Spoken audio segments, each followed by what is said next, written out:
Hey guys, what's up?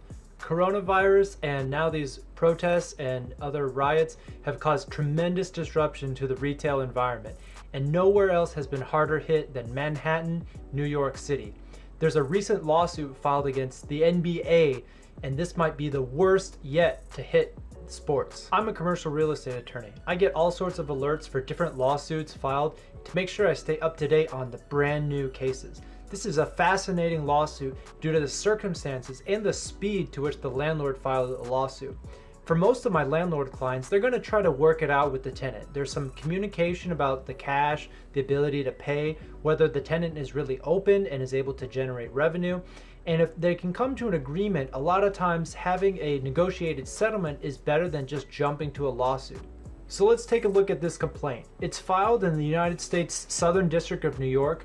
This is the jurisdiction, and this is also a federal case. This is what's interesting. This is normally a suit that's filed in state court. Here, the landlord, 535-545 FEE LLC, is alleging that the tenant, NBA Media Ventures LLC, and this is the entity of the NBA that handles the retail, the media channels, and sales of jerseys and hats and that sort of thing. They're alleging that they haven't paid rent on this location in Fifth Avenue for April and May. This comes to a total damages of $1.2 million. Now, there hasn't been a filed response from the NBA yet, but a likely defense will be that the government-ordered shutdown has prevented them from opening and generating revenue in order to pay rent. Bottom line, that's probably not going to work. Courts have generally been very deferential to the terms of the commercial lease. These people have big money. They're going to have attorneys on both sides drafting and reviewing this agreement.